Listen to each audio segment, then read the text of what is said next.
Ayin Beis. We're in the beginning of the early part of Discourse 36. Technically, we're up to chapter 142. Page 274.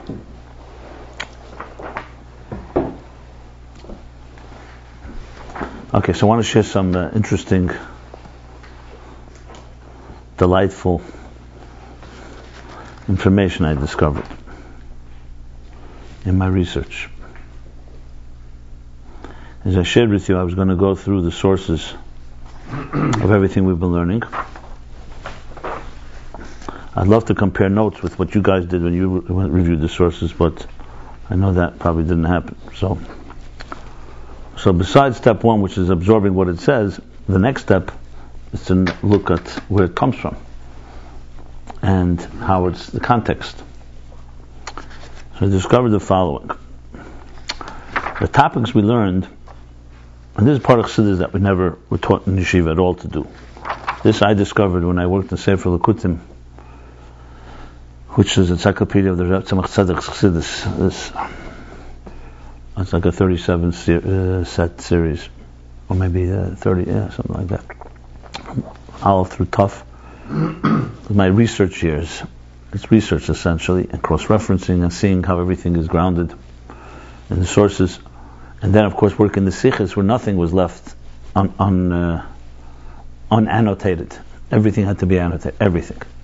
If you missed something, it was like as important as getting the ideas down was to get there where they come from and what are they based on, etc., etc. So, by me, this became second nature. And anything you learn, you have to know where it comes from. It's just a given.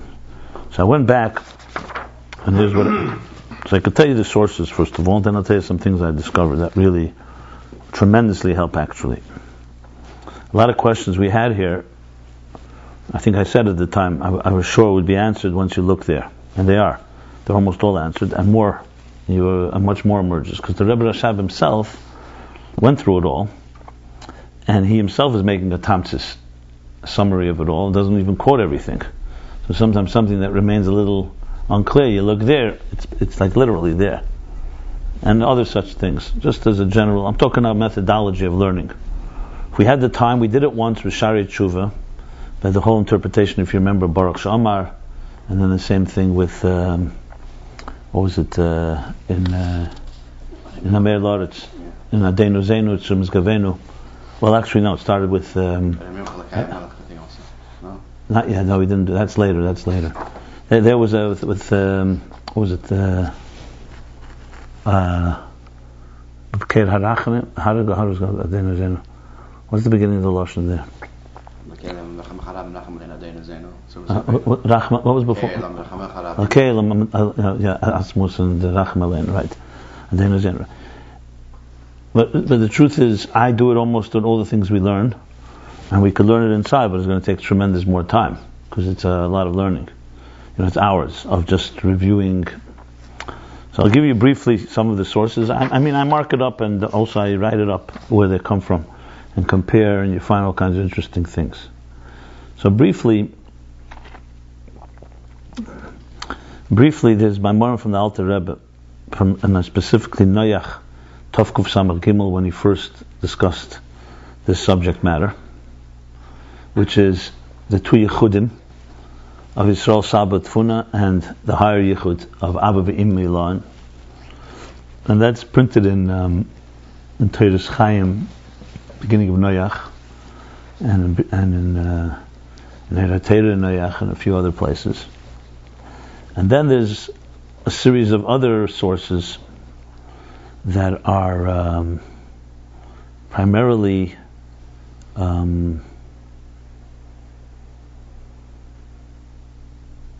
Shmois, Parsha Shmois, where the Alter Rebbe speaks about these two levels, the Eilu Shmois and Torah, about these two Yechudim. That's one thing. Then there's a whole discussion. Really, the content of the discussion is the levels that we've discussed about Meichen and Midas, where the way the divine transmission flows when it goes into the structure of Seder Shtalshus, of the cosmic order, is, as we learned from the top down, it begins with Moichin Be'etzem. And after God has a desire, then He begins manifesting it in a concept. The concept has reasons to it, and it has meaning to it. There's a purpose, and so on. So there's a structure of how God creates, and that begins with first the concept itself. That would be called Moichin Be'etzem, or Abba Ve'imei Eloyin. There's no yet application. It's not yet focused toward a particular function. It's the basic concept of existence as we know it. So there's desire for existence, that would be Ratzon. And there's the concept of existence, which is the logic of existence, you can essentially say. It's God's mind at work, conceiving of this whole world that we have. So anything science or anything that the human intellect will ever aspire to achieve is trying to understand this big, let's call it a CAT scan of God's mind. And so the whole mind at work behind the scenes of existence. This includes how nature should run, includes how Avodas Hashem should work, everything. There's a logic. And that logic drives the machine. Obviously, it didn't begin with the logic, it began with the Saba Kadosh Baruch Hu, which in turn created all those levels we've learned about air and all the dot levels, which are higher levels that will create bittul in existence. But here we're talking now the structure of existence, because we're trying to understand what the Ovis accomplished. The Mattan Torah is going to go back to the source and bring down new transmissions. But there's a whole exciting goals to achieve within just what God put into place, taking it back to before Chet Eitz Hadas, which is what the Ovis accomplished. So understand the dynamics of this. So in Kabbalah you'll have cryptic words: Abba Ve'imei Eloyin, Yisroel Saba Tfuna, Moichin Be'etzem, Pnimis HaMoichin, Chetzenis HaMoichin, Midas, Moichin Sheba Midas, Midas Sheba Moichin, Zah, Malchus. I mean, all the words you've ever heard. But if you want to just put it in simple English, all these words are simply the names of the levels, the names of the chapters, you can say, of God's mind. What's God's plan? So if someone gives you a complex machine and they give you here the engineering scheme, or what do they call it, specs, then the engineering specs, this is the engineering specs. So yes, for a layperson, I don't understand what Khokhma means, I don't know what Binah means, or this and so on. But Kabbalah spells it out, and Chassidus makes it come alive that we can relate to in a logical way. So it deciphers these code words, and they end up becoming a very rich process. Which, key to this is, it's not just for information purposes, it's for us to understand these dynamics, for us to recreate them in our lives, because we are part of that machine. You and I, and all of us, we are a product of this machine, of this logic. We call it divine logic, or divine concept. I'm not finding the right word, the divine schematics, if you wish. Okay? Fine. Now, so number one is it tells us who we are, makes us tick. It also tells us what our role in creation is to connect to these forces, because that's how we create true Achdus Hashem. The true Yichud, the true Achdus Hashem we create is when we align ourselves to the logic that put us here, as opposed to what free will allows us is to what I want to say, wander away from. There's a better word I wanted to say, but to deviate from the plan. So our machine could work toward the plan, our machine doesn't work according to the plan. So even an engineer, when a machine breaks down, someone looks at the engineering specs and says, here this switch is missing, this switch is working, this is open, this is too open, this is too closed, blah blah. Same thing here. So the Torah Mitzvahs ends up becoming a blueprint to align ourselves, first of all to understand what the symptoms of what's going on, diagnose situations, tell us what's the way to work, what doesn't work. In detail, it's what we've been learning now. I'm just giving this backdrop because learning the Mamorim, the context, stepping back and not going so quickly, not what I just said does not say in any Alter Rebbe's Maimer, but when you learn it all, it becomes very apparent Because every mimer, you start getting the picture. Why is the Alter Rebbe going into all these things? And the Rebbe Rashab is bringing it all together. Now the interesting thing is, honestly, without the Rebbe Rashab, I don't know how anyone could figure it out from those Mamorim, because it's very, very cryptic there. The Rebbe Rashab brings it into far more structured, and you literally can see Rambam of Chassidus here. I saw it more here than almost anywhere. Because he takes these ideas that are extremely hard to understand, because there it's still written in words like Meichen Shaykh Lemidis and Midas Shaykh Lemeichen, and puts it into far more an organized order. And by doing so, not just organizes it, but actually it clarifies a lot of different points. And he actually goes through these 4 steps that I just said. So Atzmus HaMeichen is the pure operator's manual, you could say. That's the pure schematics itself. Without saying, oh, what does this do when this switch works? What does it do on the lower levels? Remember, what it does is already going to be called Midas. It's going to be called Zulas. It's going to be called Nivdal in our language. What it is the schematics. So if you look into pure Abba V'Imi Eloin, and I say Abba V'Imi, let's say Khokhma and Binah, I'll soon explain Khokhma and Binah, what you'll have is basically the raw logic of it. The raw meaning behind the whole existence, essentially. And then there's, of course, now the connection of Khokhma and Binah. Now, Khokhma and Binah are 2 key components, because everything requires an element of Ayin and requires an element of Yesh.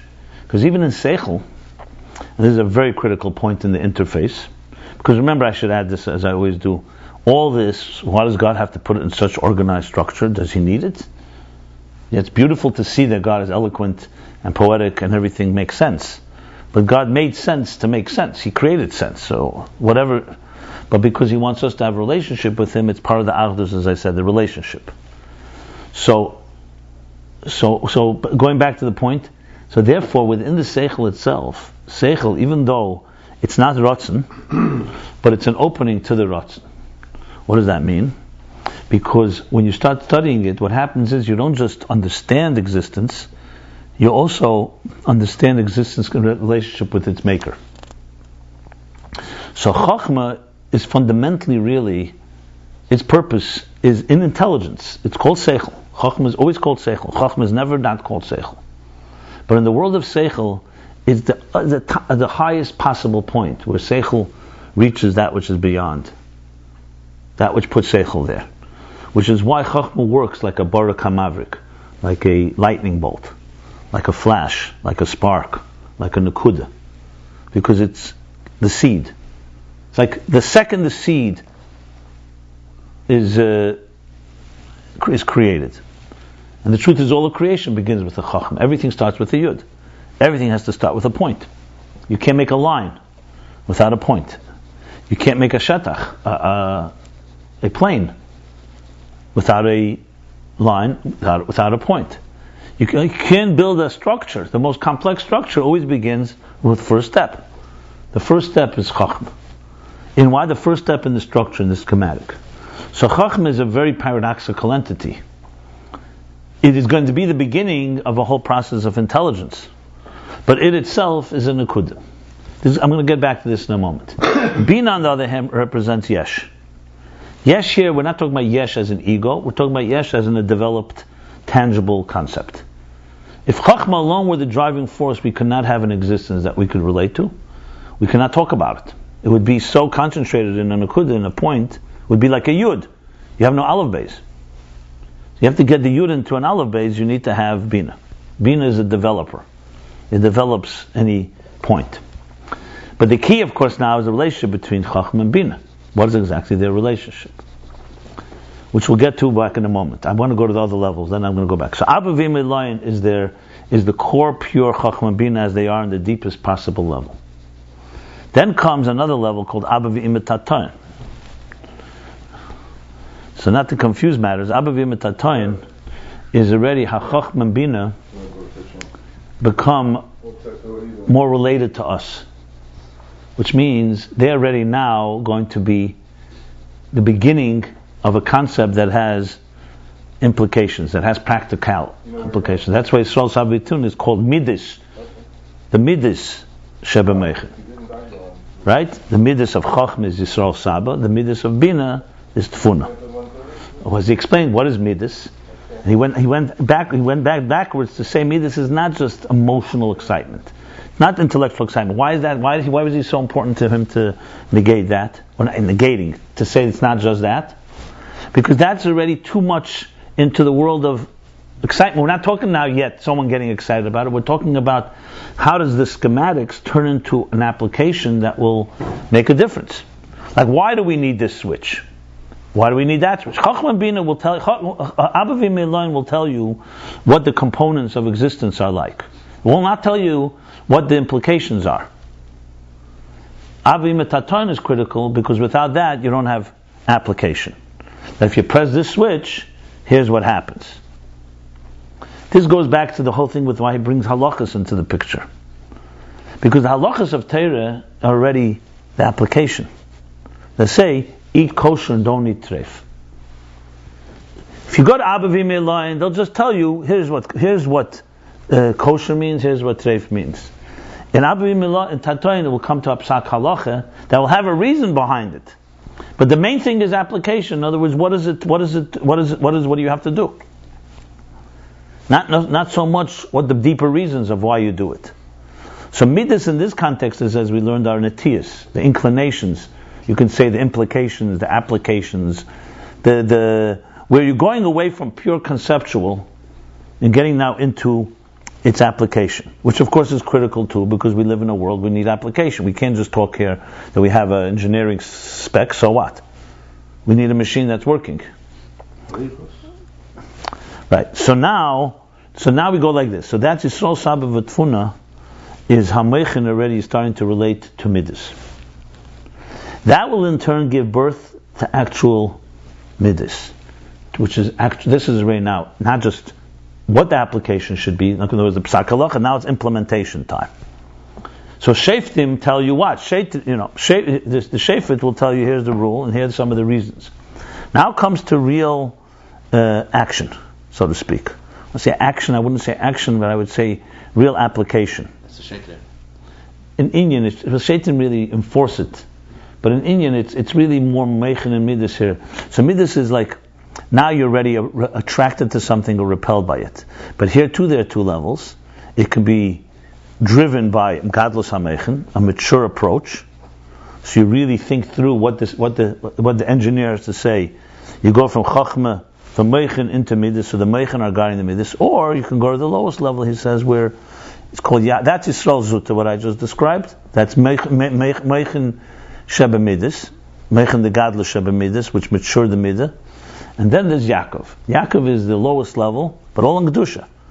Where it's primarily you're serving, it's like almost like how we teach our children to serve. You don't yet know the intelligence behind it, so you don't yet have mature emotions. You definitely don't know the intelligence of Abba V'Me'elayin even, which is so Saba V'tfuna, which is also intelligence, however, it's closer to the application. And for sure don't know Abba V'Me'elayin, which is the pure schematics. So do what you have to do. Do it because it's Huchayecha, or because with the little reasons we'll give you. Hashem. It's essentially how we would teach our children, or how we ourselves are like children in our service. More or less mechanical. Say mechanical, it doesn't use that word mechanical, but more or less driven by need, by survival, by what's that basic level. Now this is all in Atzilus, and we're not talking about any deviation. It's all aligned. We're talking anything that I just said here is all aligned. We're not even getting into a world where there's problems and there's already other agendas and distortions and so on. What we're talking here is simply a process from the pure light and going through desire and all the levels into wisdom, to a system, into application, into the lowest level of application. So that's one thing I just wanted to say. That's one. Number two, you remember where he actually said that the meichin sheba midas, the midas sheba meichin affect the meichin sheba midas. Do you remember that? I know it's in one of the chapters. I remember I made a point of it.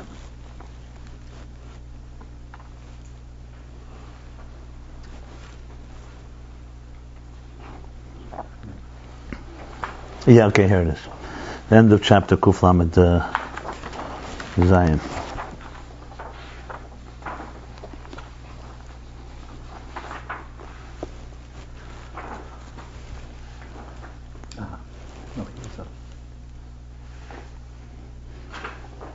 Okay. Now, if you remember, one more point I should make, in Tfuna itself, in Saba Tfuna, he spoke 2 levels. He spoke how it's midis in general of Meichin. He also spoke Nehi. I forgot to mention that. Nehi, just in the application itself, there's 2 steps. And actually, some of what I'm saying now is also, I should have mentioned Shari Yichud from the Mittler Rebbe. I also looked up Rabbi Hillel's explanations of Shari Yichud, which interestingly also help understand all this. So he says like this: when a person has a concept, as I said, there's a concept as in its purest form. Then there's a concept that relates to application. Here's a concept, and as a result, this is the application. Or here's what you're supposed to do. Still in the intellectual level. Then they said there's Nehi. There's the Nehi in Abba and Ima. And he distinguished it, he said, what is Nehi? Nehi takes it even further. It's not just, the application. Nehi is also in the intellect preparing itself how to communicate it to someone outside of you. So that's a step that I did not mention. That's a step before the midas begin to emerge. So that's how the teacher, or the person who has the concept, doesn't just know the application in himself, but he's also able to explain it to someone else. He's able to explain the methodology to another. That's another critical component. Now, when looking at, especially Rabbi Hillel's explanation of Shari Yichud, the beginning of Shari Yichud, Perek Aleph through Gimel, and then Perek Chavav and Perek Lamed Aleph. It's unbelievable. I didn't even go through it all. I would say that if somebody mapped that out, there's probably 30, 40 levels that I could count of literally how, from the Nakud of Khokhma, its purest point, gets down to an application. And it's tremendous. It's like a real dissecting of how communication and transmission of knowledge should be taught. And if you miss one, like a real science of it. He speaks about Khokhma, Binah, Das. In each one, Emek, Rechev, and Emek. Emek, Rechev, and Erech. Erech, Rechev, and Emek. In each one. Then he speaks about Chabad Sheba Chabad, Chagash Sheba Chabad, and then Nehi Sheba Chabad. In each one. And then it takes you down all the way, and literally in detail. The Rebbe Rashab doesn't go, he speaks more in general, not as detailed, but the same idea you see, it breaks down. But the importance of it, and this is what really drove me to understand it, is why isn't it gay to know all these different levels? He says, well, Prat and Hishabah, because he's trying to show how it's coming from concept to action, or to application. So the Nehi adds, and he actually, Rabbi Hillel says there, what would happen if you didn't have Nehi? He says what you would have is you'd have a teacher who's able to apply things, but he wouldn't teach it, but no one else would know how to do it. He could not pass on the methodology to anyone else.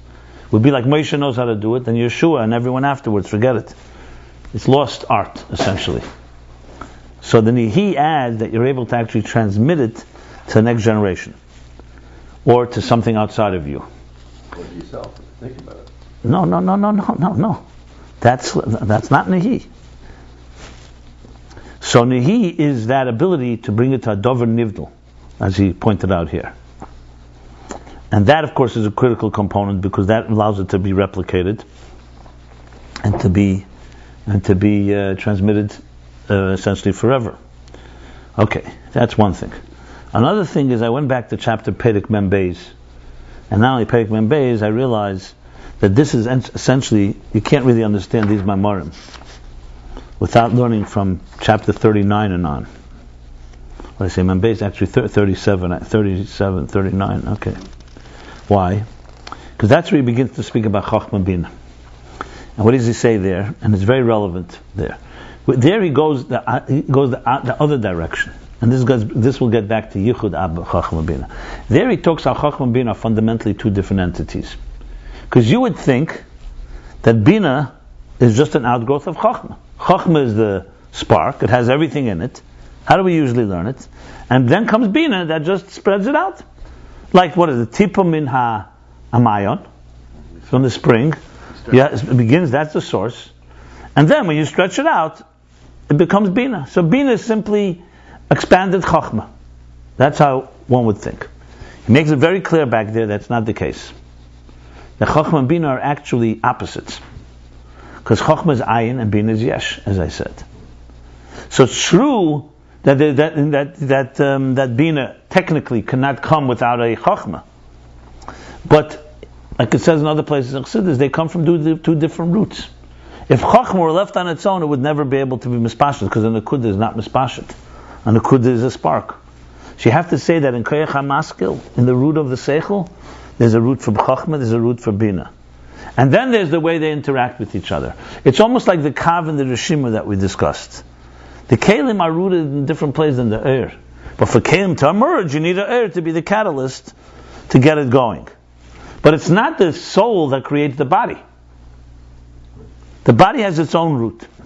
The soul just brings it alive. So the Alter Rebbe says in one Maimer, he says, in Bir Azer, he says, in Seif Pasha V'Eira, which is also very relevant here. He says, but the fact we see is Binah can't be without Chokhmah. He says, that's because it has nothing to work with. But the power of Binah is there without Chokhmah. The power to expand comes from a certain place in the soul. That's why he brings the Chassidus, like he brings earlier in the earlier chapters here. You could have a Chokhmah that's not a Maven. You could have a Maven that's not a Chokhmah. If Binah was completely totally in Chokhmah, then Binah should have, so anyone that has Chokhmah should have Binah. Everyone that has Binah should have Chokhmah. And you see that's not that way. See, there are people who are experts at innovating. And he brings the expression, they innovate, they don't even understand what they innovated. Another person can understand more what this innovation is than they themselves. They can say an idea, and the other person, will say, wow, that's unbelievable. He'll appreciate it. And then you have people the other way around, who are excellent at appreciating and understanding and developing it, Mevinim and Binah, but they're not able to innovate. And two separate things. Actually, there he suggests that Binah is higher than Chokhmah, the root. But that's another discussion. That's not so relevant here. Now, based on that, he asks the question. That's where he goes back there and asks the question, back in Pedek Lamates Anan, or even earlier. He says, what does he say there? He says, but we see the Chokhmah Seichel. What are you making Chokhmah? How could you call Khokhma Ayin and Binah Yesh? As it's like Yesh Ma'ayin, Chokhmah is Seichel at the end of it. And that's where he answers, no, Chokhmah is fundamentally, the Seichel of Chokhmah is really Hanochas Sichlis. It's really something that's higher than Seichel. It's the resonance of an idea. That's true Chokhmah. Resonance. The resonance of an idea. And there he brings his Samtus. That his Samtus is higher. His Samtus is like Riyah of Chokhmah. The true purest, the purest root of Chokhmah is to see something, and Shmiya, listening, is hearing, is Binah. And that is like Yesh and Ayin. One can never communicate. You can't communicate to Shmiya. A person, for example, is blind. I'm saying my own example. If he can't see it, he can't see it. But in Chokhmah Gufa, could you have Riyah and Shmiya? Could you have like Samsus and Riyah and he doesn't mention it. He doesn't mention that. He doesn't. No, look, move in. One second. I didn't finish the subject. I'm just beginning. I'm just speaking now everything that he spoke earlier. As I said, this is Pedek Lamates till around. I want to say very fascinating thing that I got to share with you. This to me is mind blowing actually.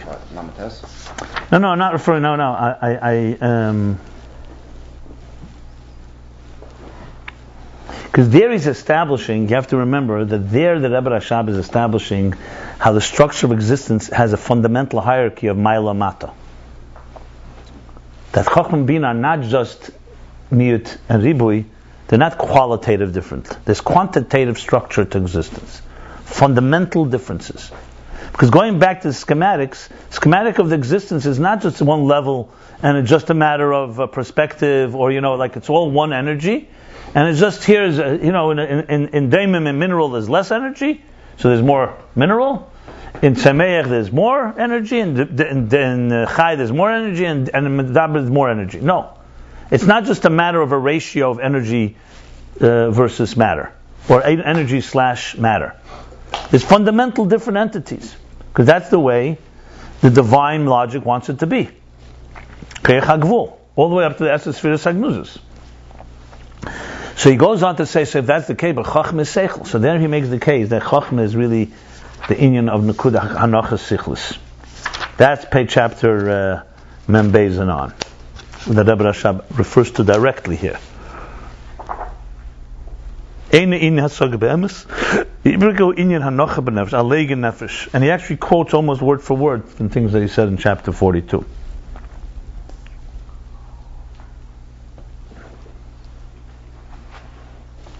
Okay, that's resonance. And as in Binah, you don't have that. You don't have that. Binah does not have it. As soon as it gets expanded, you don't have the element of that type of sense of conviction of the truth of an idea. He talks about the mind of Mattan. Yeah, that's what I meant. Yeah.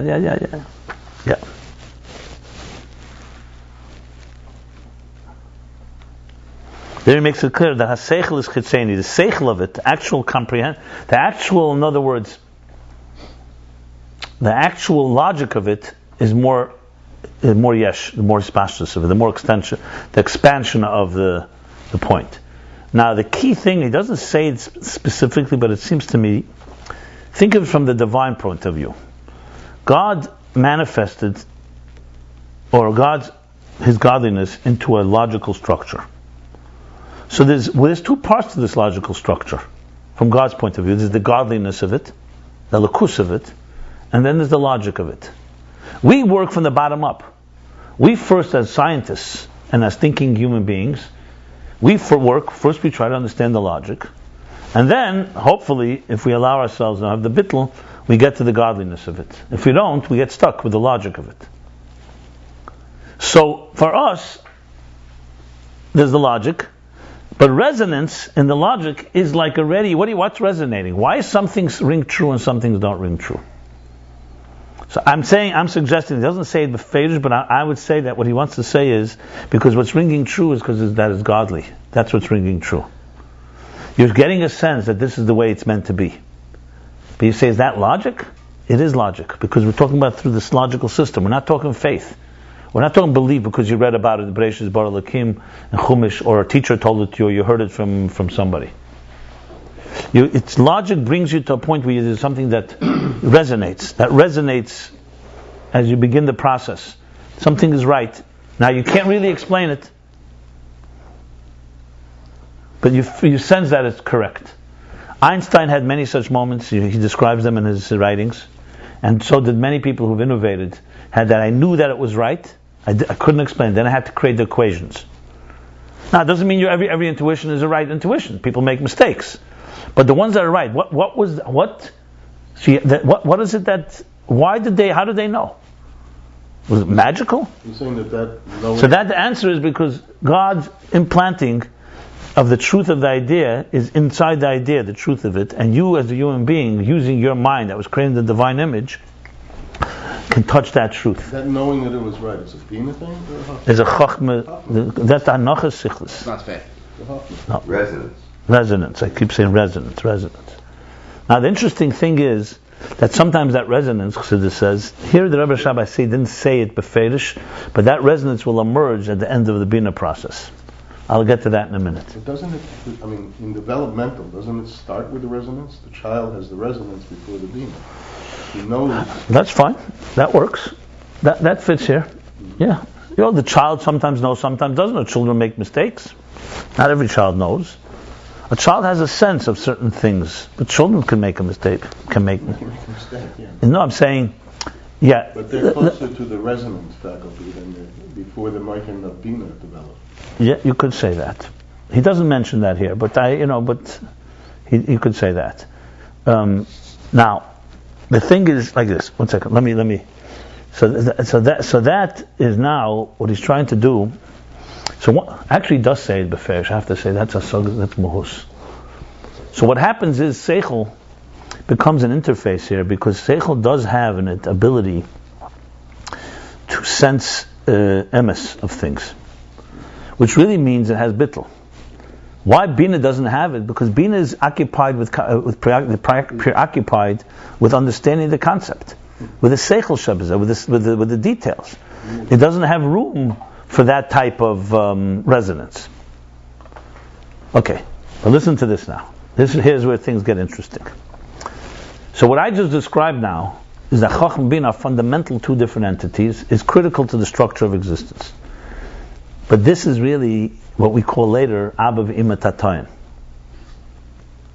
Abba v'Ima Tatayin. And in this situation, Khokhma and Binah actually, even though they're very fundamentally different, but they do work hand in hand.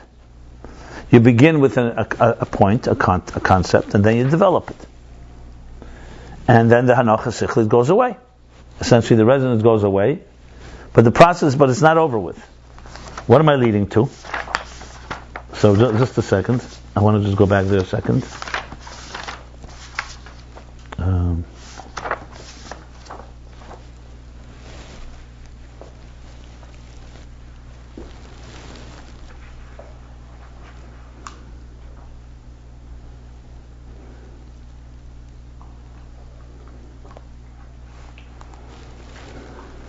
Yeah.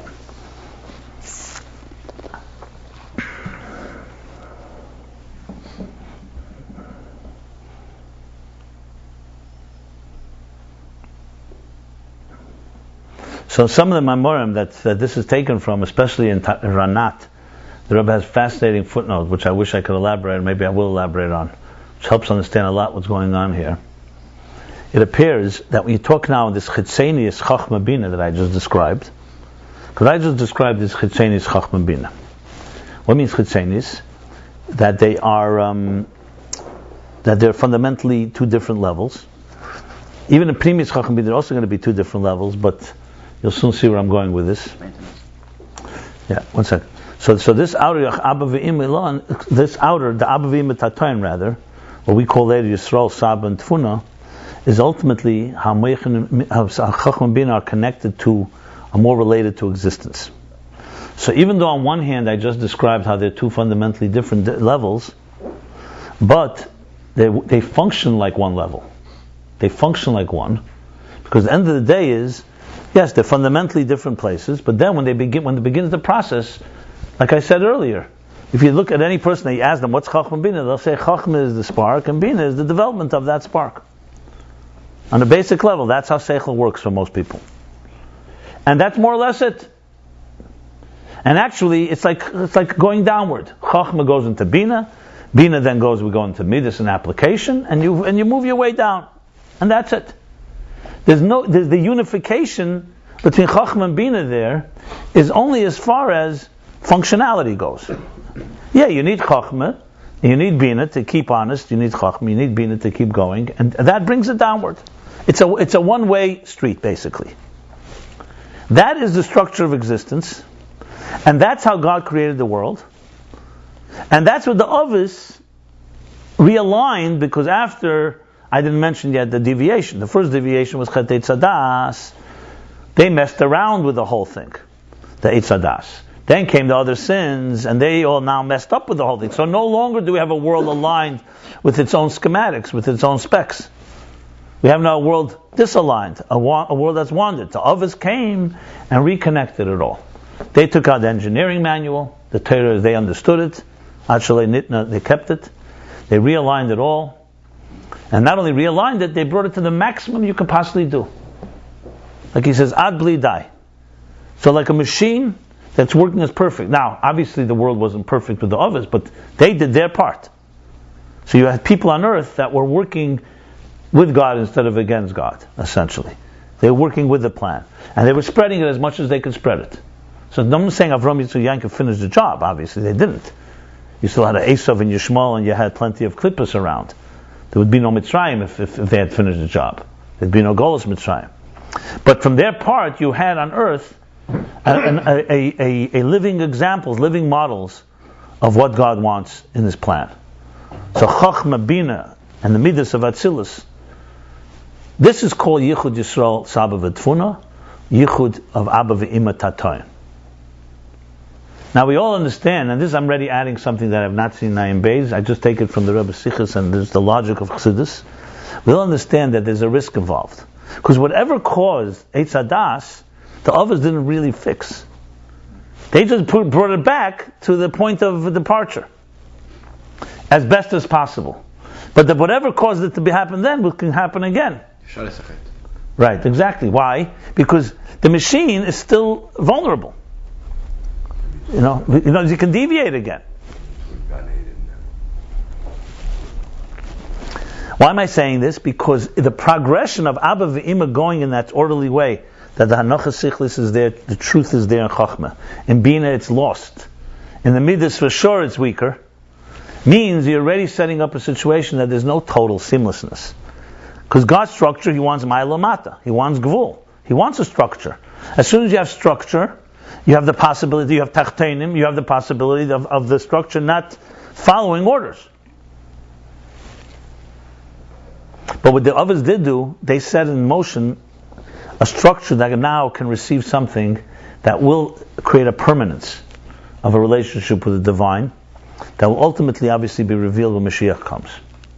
Which is why in Tanya and Perek Lamed Vav, you make such a thing, and everywhere you'll see in Chassidus how Mattan Torah and Lasad Love always go hand in hand. Like what do you say in Perek Lamed Vav? God wanted it b'tachtenim, so He wants tachtenim. They went down to the lowest level where everything is so dark, and it's and then by Mattan Torah Lefisha, we had the revelation of the divine. And Lasad Love will be permanent. This is like a common theme in all of Chassidus, constantly. In other words, why? Because Mattan Torah is a watershed moment that does something that the others did not do. This is the Shmi Havaya. But by Mattan Torah, yeah. This will set in motion a new force. Now we're getting to Abba V'Ima Eloyin. This is called Abba V'Ima Eloyin, is what he calls it. Now you're getting into a new power. This new power takes it to another level. We're not just bringing it back to the schematics of the structure of logic of existence that God put into place. We're introducing what he calls the Er Chadash, a new entity, a new revelation. Now, what does that entail? So here we go now back to Khokhma and Binah. Where in the switch system does it work? If Khokhma is diminished in Binah, how do you ensure that it doesn't come to a point of destruction again, self-destruction? So he explains that there's a deeper level in Khokhma and Binah that is deeper than Chitzeni. It's Pnimis Khokhma and Binah. And in Pnimis Khokhma and Binah, there's no real room for this problem. But you can't get to Pnimis Khokhma and Binah without getting through Chitzeni's Khokhma and Binah. What's Pnimis Khokhma and Binah? So Pnimis Khokhma and Binah, he explains, is not intellect as it's related to application. It's the core intellect on its own. And here we're talking on a completely different level now. Now we're talking, yes, the Hanachas Sichlis of Chokhmah on its own cannot go into Binah. Chitzeni is Binah. But Pnimi is Binah. When you focus, like we said, like the student that focuses completely in getting to the depth of the concept, and you get rid of all your extracurricular distractions, and you go straight to Chokhmah, and you makabel Pnimi from Chokhmah, so Binah is able to achieve the resonance of Chokhmah. And that's what he calls the Asagas HaMahus. That Binah is able to achieve a state of clarity, a state of conviction. And what he calls that the Nekudas HaTamtzis. That when you come to the end of a Binah, here's the key. When you finish learning a concept, and you know all the details, so it's technically in Chitzeni is Binah, you'd say, okay, I know the details, but at the price, I don't have the conviction that type of resonance. But then you come to Nekudas HaTamtzis, and this is the words he uses right here. Where? Page Reish Samaches, I'm going to read.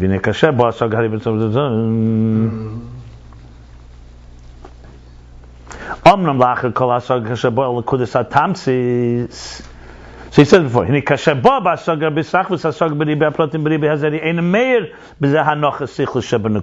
see? 8 lines from the top. That when you're immersed in the details, the resonance of the Nekuda is not there. Does not radiate. For Kolshkin, Shanoch Sichus Malemesgam. Om Namlacha Kolasaga Shabal Nekudas Atamtsi, Shal Kolasaga Ve'emak HaMusik Shalom. When it comes to the Nekudas HaTamtzis, the summary of it, and you're able to summarize it properly, not summarize what you understood, summarize what originally was said. Remember we talked about memory, not your additions. What was said, Meir b'ze etzem Nekudas HaSkola k'meshikosum ha'kamach.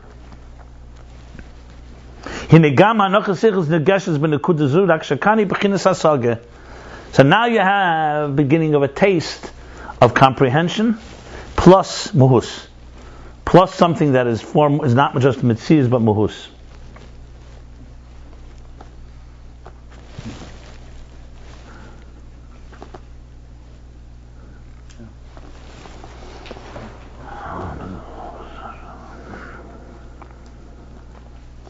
Khokhma means Lamed Zayin, right?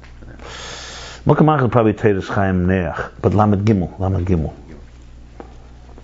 No, Mokamach is because it says in Mamorim, but Lamed Gimel, the Nekuda was there. Lamed Gimel actually was just as a Derech Agav. Here it's far more. Yeah. It usually, Mokamach does not usually mean his own Hemshech. Means it's earlier sources, but also could be here. Okay.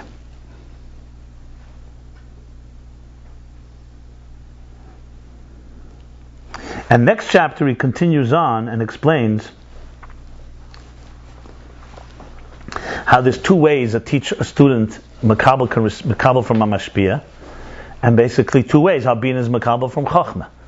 So he says clearly. I'll just read quickly because some of you may not have been here, but let's see. So he goes on. He calls it like this. I'm reading a second line in Kuf Lamed Tes, chapter Kuf Lamed Tes, the bottom of Reish Lamed Ches. She says, "Juvenal derech moshev mashpia." Meitzer ya, meitzer me. I'll explain in a moment. She says, "B'mashpia makabel yesh b'zeh gam ken chetzenis primis. Chetzenis is kasher makabel shemei rak chetzenis haseichel." The recipient just hears the superficial, the outer surface of the idea. Which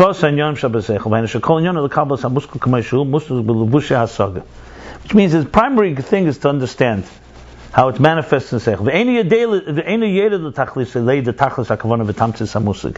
He's not immersed, invested. He does to descend into the tachlis, to know what is the real purpose and the summary of the concept. You ever hear somebody speak, or even or even someone teach, and you're interested, but you're getting more the superficial. You're not getting the core idea. And gamma mashpia and mashpia and also the mashpia is not giving and transmitting. And then he goes and he gives an example and he gives an application. And in this case, in this instance, when he asks him a question in this idea, the question is only surface level. And the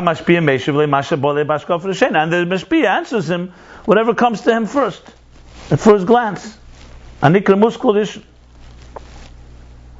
Whatever falls into his mind to answer. He doesn't work, he doesn't make an effort, he doesn't exert himself to give him a deeper thing. That's yichud chitzeni of avah. What's yichud chitzeni? In other words, it's primarily the intellect as it relates to application. So I'll tell you what you need to know, and that's it. We're not going into the engine room to understand it in its pure form. So, obviously, it's hard to say that the Ovis were only that. Obviously, they were deeper. But what they ultimately achieved in the world was realigning it to its functionality. As I said, like before Chetei Tzadas. You have to say the Ovis themselves were definitely on the Yichud Primi level, because they were the beginning of the Yichud of Mattan Torah, we learned. But it's still not Mattan Torah at the same time. Omnam Yichud Pnimi, what's the example of Yichud Pnimi? Shemakabel kasher shemei davar Rabbi Inyanehu l'shmei nekudas tamtzis. His kavanah. I'm sorry, because when he hears it's the words from his teacher, the Inyan is to hear the nekudas hatzah. He's not just interested in hearing the minimal, so to speak, or what's necessary to follow orders, or how to run the machine. I mean, we have this all the time. Sometimes you're not patient. You get something, you look at the instructions, you read it quickly, and they start working, and then then it breaks, and you realize I missed one paragraph. Or, I was reading it just to get the general picture of it. So if you're lucky, it works, and sometimes you did read it right. But it's very often. I mean, it's all the time. I'm just looking through these chapters, and I have to say, the first time we learned it, I feel like it was Chetzenis. Trust me, it's probably still Chetzenis. But the Fi'erech, what it was last week, it's more Primis. Because I'm seeing now, like what he really wants to get. I mean, here's an example. Ayin Beis is a perfect example for anything he says here. Anything we learn, you could basically apply to Ayin Beis. Because you start reading it, you start seeing. I mean, you see yourselves, right? What I'm saying now is far clearer, because you start seeing, when you start looking back, what does he mean? I mean, you get a whole picture here. Okay, so 1 second. Now he sees Tachlis Kavanas Harav. I got it now. So this is what he calls Mitzrayim, Meitzer Mi and Meitzer Yam. That Tzimtzum here is counterintuitive what you usually think it is. Tzimtzum doesn't mean concealment of your seichel. Tzimtzum means concentration. When you read it, ostensibly, you read it as your mind is distracted. You're probably doing 45 other things, and you read it. Mind's drifting. Yeah. Ain't sort of l'kavetz keicha, so he doesn't need to concentrate. To l'kavetz we meant was to l'kavetz is to like crawl up, huh? No, but kavetz literally means kivutz hakeiches usually means to shrink. But here he means to concentrate. He's like, in full glory, like this. Like I said, the two body language of difference between Pnimius and this. The Chetzenis HaSeichel usually like this, sitting like this, and listening. And Pnimius is like that. So different. You ever like that? Or with one foot on top of your other, just like sitting. Okay, like entertain me. What? Nice. No, I'm saying. No, I'm saying. Listen, it's like going to a comedy club, or sitting and learning with a true Rebbe. Yeah. One is okay. Give me all you got. I'm there. The other one is. Really, you could see that. You could tell right away. If I know when I speak and I see how people are sitting, so I always work and make sure they change seats by saying something like, "What did he just say?" Not like sitting with one foot on the other, leaning back, and like, okay, give me a coffee. Mashenke maybe nasag primis hanal behechrech she tzamtzim vikavas kol keichas agos she tia blis pashtus rechava saga klal. If you want to get the Saga Primis, it's required to come to this classes to underline these 3 lines. He's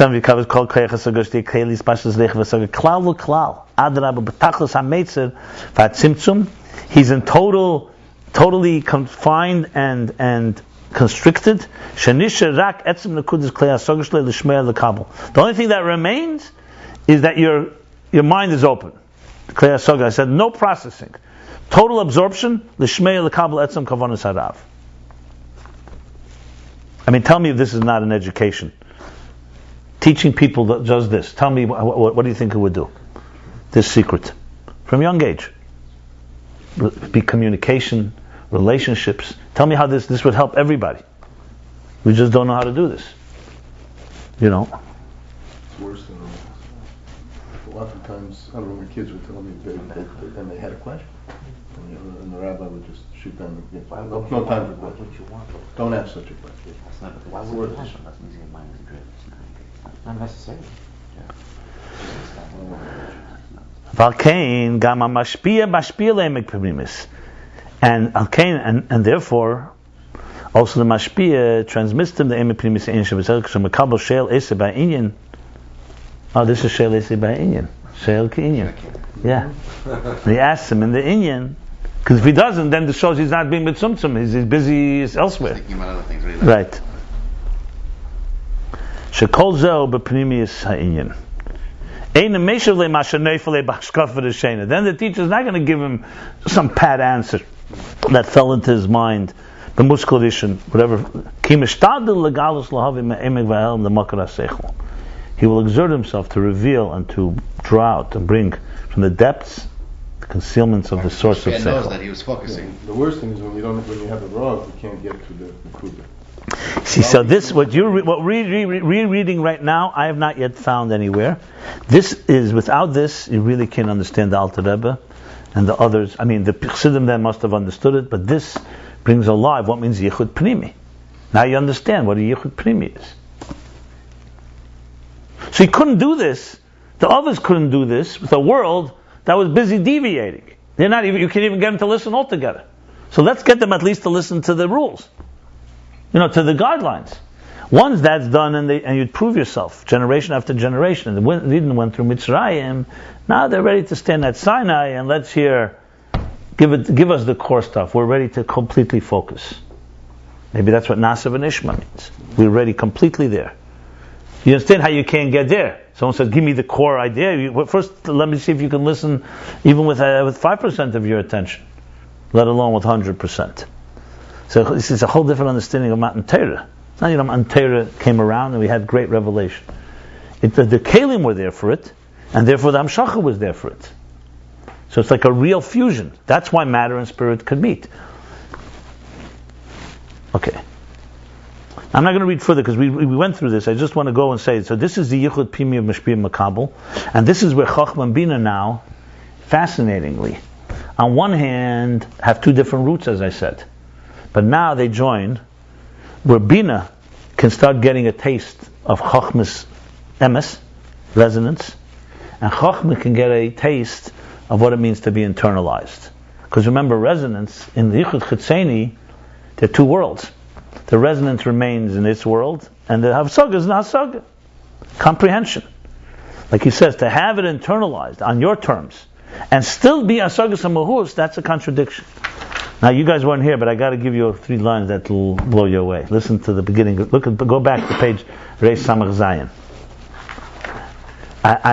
I'm in love with these 3 lines, because you know why you see here the love of the Rebbe Rashab in a mimer, trying to break through, acknowledging a problem, and saying, and still I'm going to try to convey something to you.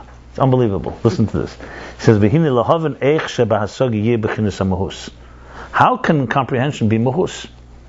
The whole idea of comprehension is, in our world, like Levi said, we relate to a tangible world. Anything spiritual is already not mahus. I mean, we know of it, we relate to it, we resonate, but you wake up in the morning, your body is hungry. Spiritual hunger takes a lot more, let's put it this way, work. It's much more sublime and abstract, right? So he says like this, Hagam she'ef shel haven zeis achshav, b'chinas hasaga gemura eichoma, even though we can't understand, it cannot be understood today in a hasaga gemura, in a full comprehension. What can be understood? How there can be hasaga in mahus? Eichoma, how and what? Because all our comprehensions today are in mitzias. We relate to mitzias. Mitzias means a tangible, something that is not energy, matter. Let's put it that way. What do you mean by now? For the previous generation? No. Now for Lassa. No, now compared to Lassa Love. Future. Yeah. Go listen. Makol mokim lahavin efes k'tzei. Nevertheless, to understand an edge or a little bit of it, that we should have some estimation and anocha and leig anocha, like and some resonance and seichel yuven zal derech moshel, and then he goes on to explain this long moshel, the kudas haskola, that even though it's seichel, it's really beprimius hanocha sichlis. The reason I'm saying it is because he's not going to find such language. He's saying clearly, we don't have a sugbi, but still, I still want to give something. Let's still do the best we can to try to have some taste of it, and that's what we just spoke about. Then he concludes. I'm running back and forth because we read it inside. I'm just giving. What's the best translation of mahus? You could say mitzias is matter and mahus is energy. It's not real literal translation. The literal translation would be mahus would be mahu, Form? the soul of something more, like mahu. What is its real personality? We relate to packaging. We relate to the image of something. Like for example, what do you relate to me most? What you see, what I communicate. My mahus, the real me, the real dimension of something. We don't have full comprehension. It doesn't mean you don't have a sense of it, but hasaga in it. Our primary hasaga is in the expression of something, in its manifestation, I would say, in its tangible manifestation. I mean, all these are legitimate. There's no real way to. I'm trying to translate Muhitzis Mahus. Core is Mahus, for sure. Core is Mahus. Essence is Mahus. Mitzias is manifestation, expression. Honestly, I don't have a perfect one-word translation. I think it's a combination of the above. I think with Ochsidis, it's almost all words, like Mamalaklaman. You don't say the energy that fills. It's immanent energy, it's defined energy, it's focused energy, it's targeted energy. I mean, so many ways to discuss it. You have to, how good for this, and the fact that I can't even give you a translation tells you, a table is a table. Someone say, what's a table? I know exactly what a table is. Someone say, can you tell me the real muhus of a table? Muhus of wood? Yeah, wood is made out of certain molecules that are made of certain atoms. Like water is H2O. Right? H2O. So we'll say, okay, what's the H2O? As you start digging, you're going to lose words. And H2O, okay, well, hydrogen is one form of energy and oxygen is another form. Energy, or matter. Microscopic matter. And let's go further. So you say, well, at some point, energy turns into matter. Okay, I'm trying to say is that I think it's clear. It's really what it comes down to, what we relate to most. It's what we relate. I mean, the West way I explain it is always with the story with the chassid and the non-chassid about the discussion of, he says, God exists, God doesn't exist. They're talking about God. And then the chassid says to the other guy, he says, listen, I envy you. You think about God all the time. I think about myself all the time. And they part ways. And the guy thinks, oh wow, what a compliment. The chassid, the great chassid, says, I think about God, he thinks about himself. Time passes, either he grows older or he meets the right person who tells him, you don't understand, he insulted you. You think about God all the time because you exist. So your question is whether God exists. You think God exists, God doesn't exist. The chassid knows that God exists. He doesn't have to think about it. For him, that's a reality. What he thinks about is whether he exists. Now, why am I here? Why am I not here? So it's a different. So it's like elikuz b'pshitus. We learn about godliness, like what Levi Yitzchak Berditchever said to God once. A big kunz, a big trick. You gave them Elam Haza to live, and you wrote about Elam Haba in the books. Why don't you change it for once? Give them Elam Haza in the books, and give them Elam Haba to live, and you'll see how they behave. God created an agnostic universe. We live in a world where the tangible and our sensory tools basically seduce us. Or else there wouldn't be such an advertising industry, and that externals are constantly more powerful to people than internal. Even external eternal is a good expression. Mitzias Emulas. So we can relate to the internal. We could say it's more important, but asaga. Eliezer, what do you need more? Tell me how many courses you have in the university about anything that's Mahus. Everything is about Mitzias. However, it's Mahus of Mitzias. You learn medicine, you learn philosophy, you learn literature, you learn law, accounting. They're learning the schematics. They're learning the mechanics of existence. With a little behind the scenes. Am I wrong? Who's even interested? Someone will say, let's learn about the purpose of life and why God wants us here. It's not even on the curriculum. It's not even an option. The closest thing to that is philosophy. We'll talk about people who talk about people who talk about people that talk about purpose. Is that right or not? The history of people who talked about the purpose. Okay. Now, I know I'm doing more of a summary than anything, but I think it's a helpful summary for me for sure, and hopefully for you too. Now, if you really want the real solid piece about what Mashiach looks like, I know that's where you're on the punchline, right? So what will it be? So I'll read quickly the end of chapter Kuf Lamed Tes. Because Kuf Lamed Tes, he says,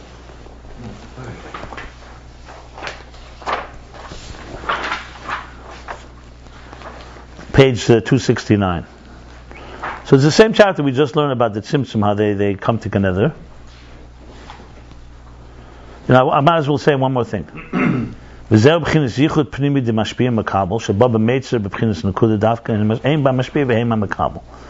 middle of the page.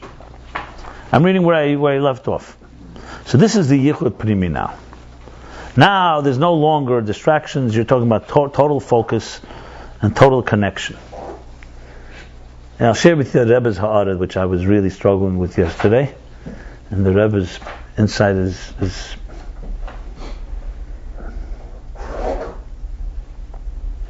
I'll read it, I'll explain it in the text here. It says like this. And once you've had this meitzar, you've had this concentration and narrowness, then you come to merchav, to an increased expansion. Where are you now? Middle of page Reis Samach Tes. The line begins Lidei Merchav B'Yesir. Okay? By grasping first the summary of the whole idea, the Nekuda,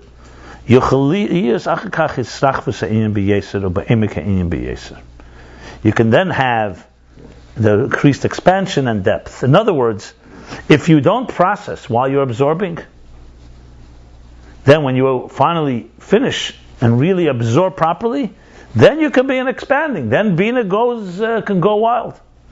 But now it's already has had that intimate connection with the Etzem Inyan, with the Nekud of the Inyan.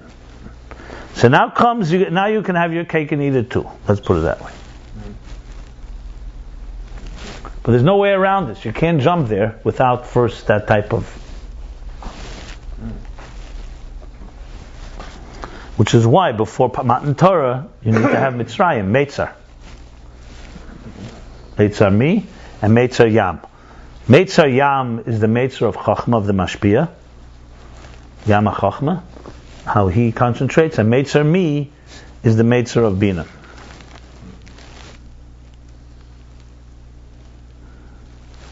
And it's called Nekuda Behechala.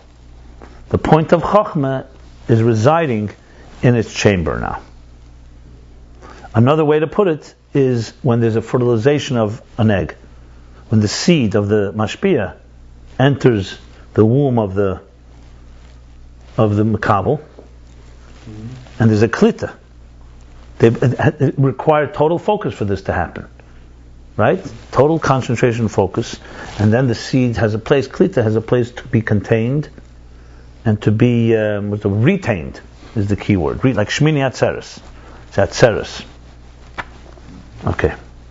And then, so imagine, God forbid, there was a rushed experience, or the egg wasn't completely fertilized, or whatever, there was no patience, etc., etc. Forget about it. You're not going to have a developing child. Nothing will ever happen. You need that total concentration, the total focus, the total joining. And then the most beautiful things can expand from that. But people are impatient. And they don't have the ability to have that type of mishpia makabel, total focus. You want the results before the effort, so to speak. Now this is so fundamental, these two steps. Because everybody wants to see people come to me. I mean, I see it all the time. They say, "How do you get this?" They always see the end. They see, "Oh, you achieved this," and they want the achievement. They don't realize what's going on behind the scenes, how much struggle, how much effort, how much work. People say, "How do you get that? How do you write that?" So I told them, 35 years of sweating, my friend. Nobody wants to hear that. They don't want to hear that you could do this after 35 years of sweating. They want to say, can you tell me how to do it like in 5 minutes? Yeah, my friend, well, you show me how do you grow up in 5 minutes. It took 35 years for you to talk about it. Doesn't happen. There are some kunsters, like Tzedakah says, increases your mind 1,000-fold. So there are some tricks, but they don't automatically change everything. It just makes things accelerate. The Rabbi brings that with tzedakah, Meichev Liba is Nasa Zachim Elef Pamim Kocha. From Chassidus it says that tzedakah, God will then give you the ability that in 1,000 hours you can accomplish what another person takes 1,000 hours, 1 hour, but you still need 1 hour. Nothing happens automatic. Anything automatic, I could tell you right now, don't trust. Especially if they charge you a lot for it.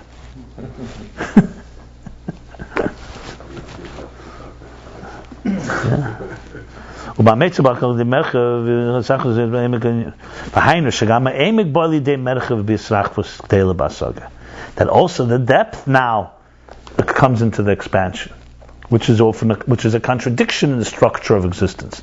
Structure of existence, the more it expands, the more diluted it becomes. Like he spoke earlier about Yichud Abba v'Imma Tatayim.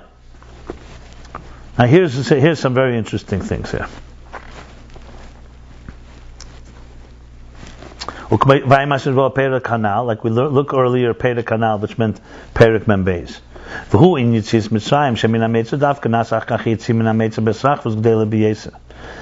Yitzis Mitzrayim, that from the Meitzar, from the narrowness, from the constriction, They came out, the Yitzia Min HaMetz, came out with increasing great expansion. Now, what is this Lamaila? This was also a few lines we struggle with. So here's a fascinating concept, and here's where the Rebbe's Ha'ara comes in. With your permission, I'll bring the Rebbe in. Everybody agrees? Okay. Well, Lamaila hu Ayin v'Chokhma and Binah. Let me explain this before I read on. In Sefer Yetzirah, there's an expression like this: Haven b'Chokhma, Khokhma and Binah. Understand in Chokhmah and conceive in Binah. Seemingly, some even say it's a typo. The Alter Rebbe asks, the Alter Rebbe, and I'm sure other commentaries, it should have said Chacham b'Chokhmah, v'Hevin b'Binah. What's this Chacham b'Binah and Haven b'Chokhmah? Okay. Good question. So the Alter Rebbe says, initially, ostensibly, let's go with Hashkafa Rishena. On a superficial level, you could answer, well, it shows us because Khokhma and Binah are scholars. They, that would be the simple interpretation. They each encompass the other. That for Chokhmah to come into Binah, first you have to have a little Binah and Chokhmah, so to speak. That prepares Chokhmah not to just remain on a Kuda point, but Chokhmah should begin to expand. And then the other way around, for Binah to expand, it has some of the Chokhmah that's leading it. How would Binah know what to develop if it doesn't have a concept? Think of most companies. You have the conceiver, like I said, people are excellent at conceivers, and you have developers of ideas. Right? What are they called? They usually have some, very often the two heads of a company. One is very much like a vision guy, another guy is an operations guy. Yeah, some companies, there's the strategic and the line. I'm in the strategic area, or I'm in the line management. Okay. Well, there's that guy Chabadnik on the... It's a really stupid separation. That's okay. That's another discussion. No. But I do understand, for example, in history, you find real innovators, inventors, are not always the developers of that idea. The others are far better at developing it. I read a fascinating article from Malcolm Gladwell. But before I go there, you know the joke. The Chabadnik is on a plane. There's a lot of turbulence, and the plane is like really in trouble. So the pilot comes over to the Chabad. He says, "Come on, you got connections. Why don't you?" He says, "I'm in sales, not in management." You know. This Malcolm Gladwell, very interesting. If I may bring it into here, it remained with me. He wrote a very good article. But then you go to second and third level. Then there's development, not operations. Okay. Strategy, development, operations. Maybe that works. I'm not sure. No, I'm sure there's a need for hierarchy and structure, and yet there's a need for The guy, conceives, it comes out of his office and says to developers, "Here's an idea, run with it." And they run with it and they develop something, a product, and now you have to operationalize it. Okay. Anyway, he says an interesting thing. Malcolm Gladwell makes a very interesting. He says that he says that there are three areas, and he studied major breakthroughs, and in the last 30, 40, 50 years, he says it always requires 3 steps, and you never have the same one that does all 3 steps. And he gives 2 key examples. One, Steve Jobs, and one, I'll tell you at the end, a very surprising one. But he says, so in 1971, an engineer in Xerox, an engineer came up with the first prototype for a mouse and for touch screens. But there was an engineer that thought of it. Xerox was the company that had the deep pockets to develop. They had the big lab. They developed it, the prototype. And it remained sitting there for 10, 15 years. Jobs got himself in there for a demo. A tour. Those are the 2 things he jumped on. And he packaged, marketed, and turned it into a worldwide phenomenon. So he says that the engineer obviously was the innovator. That requires a certain type of skill. Then you need the developers, and he just knew how to distribute it, basically. Well, more than distribute, make it something that would become. For example, the engineer found it was a wooden mouse, changed it into something you can use. It was not wieldy. It was like the concept was there. The developers kept it that way, but they didn't know how to turn it into a mass phenomenon.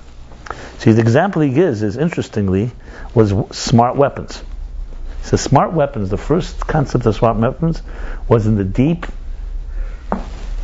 belly of the Kremlin, was developed because they have very centralized government. So they had a lot of good minds in one room. They have a lot of good minds, ideas come up, and they conceived of smart weapons. But then they didn't have the power to develop them. Who developed them? The United States. The United States got some secrets. It was like espionage, and they developed it. But America never used it. Who turned it into use? Israel. And he makes the case that you never find anyone doing all three. You always find three different person or single entity. Like why did the United States turn it into? Because the United States was not in war. Israel needed to do it because they are at war all the time. It wasn't just a matter. The United States had been at war. They developed the atom bomb in war. So it was like a necessity. Anyway, it was just interesting to me. I thought about it because I applied it lahavdil to the Rebbe and Chassidus, like what would require. You have a concept, you have development, and you have distribution. And clearly the last part, as we all know, needs a lot of work. The development part, we have the Rebbe's development, we don't have our development of making it accessible. The concept is there, so there it's not so critical. But the concept is not there for most people, they have no idea what the concept is. I was just thinking about it, that's all. Malcolm Gladwell, he wrote Tipping Point, Blink, Outliers. He's a New Yorker writer, he's a cute writer, he's a best-selling author, he knows how to package basically. He's excellent at number 3. He takes other people's ideas and turns them into best-selling books, and brings them $75,000 per lecture. Malcolm what? Gladwell. I'm glad there's some people I know that don't know about him. I know about Simon Jacobson.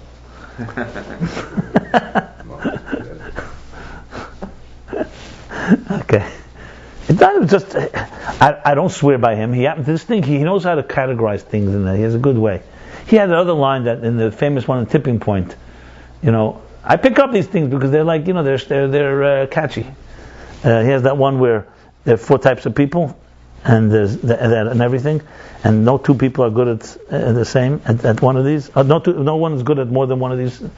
He calls them the minders, the binders, the finders, and the grinders. The minders, the finders, the binders, and the grinders.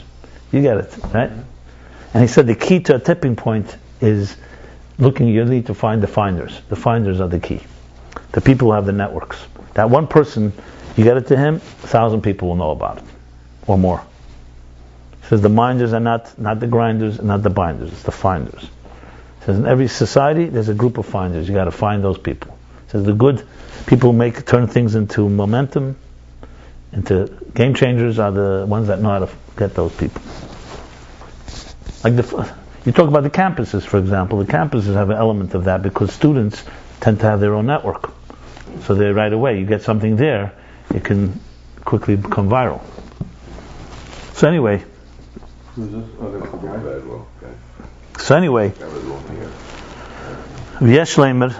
So now we talk about Khokhma and Binah. So the Alter Rebbe asks the question, right?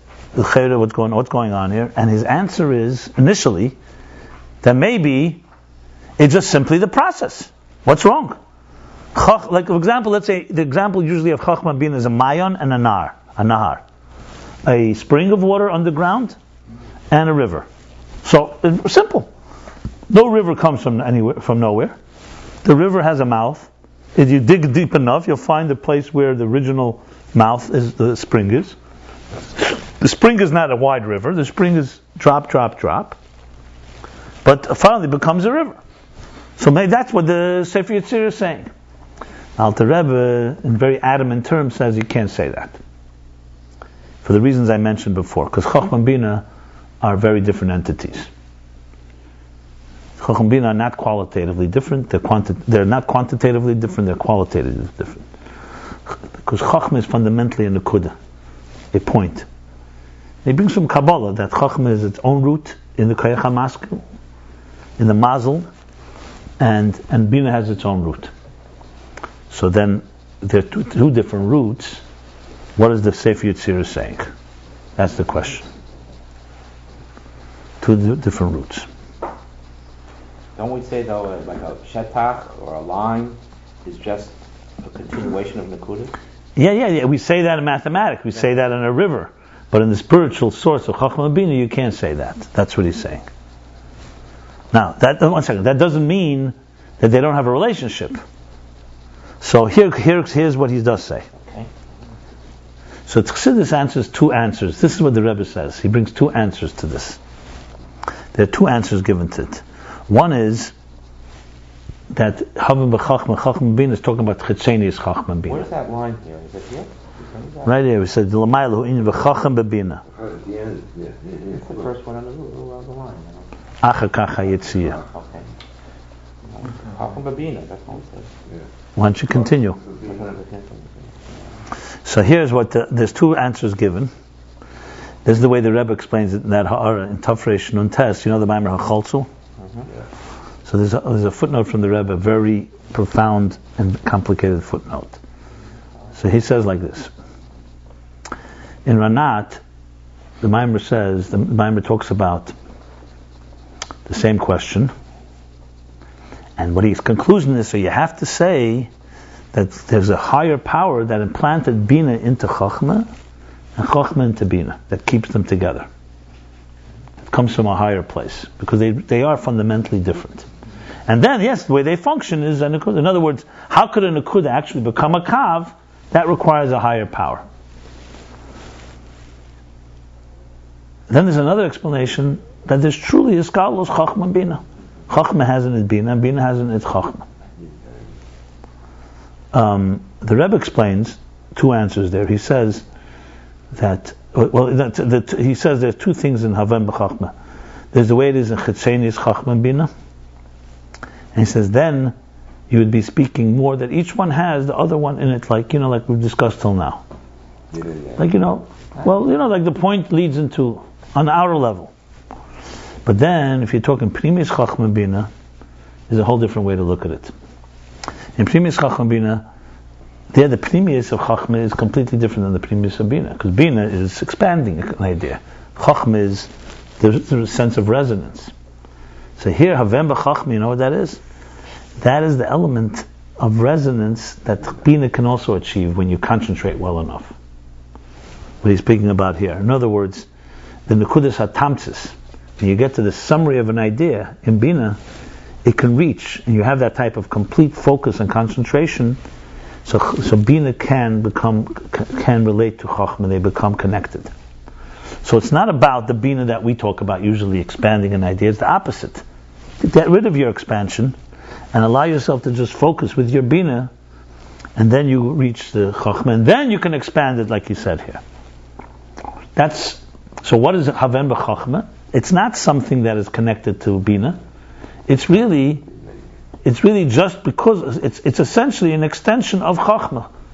That Chokhmah also has in it the ability to express itself, its truth, also in a... You're saying Haben b'Chokhmah, but that's the same as Chokhmah b'Binah. No, it's not the same. No, it's not. No. Yeah. It's not differently. It's two different things. One is Binah and Chokhmah, one is Chokhmah and Binah. It's two separate things. So I'm saying Havem b'Chokhmah is that Chokhmah has in it also the ability to begin to express itself. Without a Binah and Chokhmah, you wouldn't have the ability to express. But it's not Binah as in comprehension. It's Binah as simply an accessory to Chokhmah. The Rebbe says that's Primis Chokhmah and Binah. And he goes a step further. He says that's why you'll find two different examples given for this idea. Sometimes the example given is of a Yud. The Yud is Chokhmah, and the Yud has the top of the Yud is Keser Sheba Chokhmah, and the bottom of the Yud indicates the bottom piece is Binah Sheba Chokhmah. Sometimes the example is given of Yud Vav Daled. Yud Vav Daled, like I believe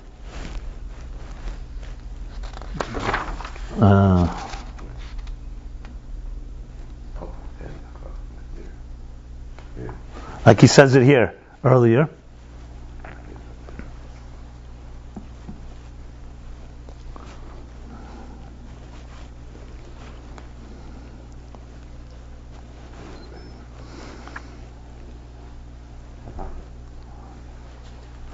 Like he says it here, the beginning of chapter Kuflam at Zayin. So then the Vav Dalet is Binah, and the Yud is Chokhmah. So the Rebbe says, this is what the Rebbe says. He says, according to the Beer, that the premise, talking the premise of Khokhma and Binah, then the examples, the cuts, it's all in the Yud. And the Binah is only a part of the completion of the Chokhmah. Chokhmah also has the ability to express itself. So it's the beginning of the expression of the resonance of Chokhmah. So it's not focusing on Binah, it's all part of the Yud. According to the explanation that the Yud, the Vav Daled, then you're talking how Binah is actually an entity, and there's a scholars between Khokhma and Binah. Wow. That's what he says there. Yud 1, the Yud Vav This is the Dalet, Milui. and where's The Yud? Milui, yeah. Where's So the Yud Binah is Vav? really Behelam in Chokhmah. Yeah. Where's the Yud Vav Dalet one? Brought down. It's both in Kabbalah, different places in Kabbalah. Eitz Chaim. The Rebbe brings it all together in Hacholzu in a footnote. In that one with Yud Vav Dalet, what would be the Vav is Vav and Dalet are both Binah. Vav Dalet is both Binah?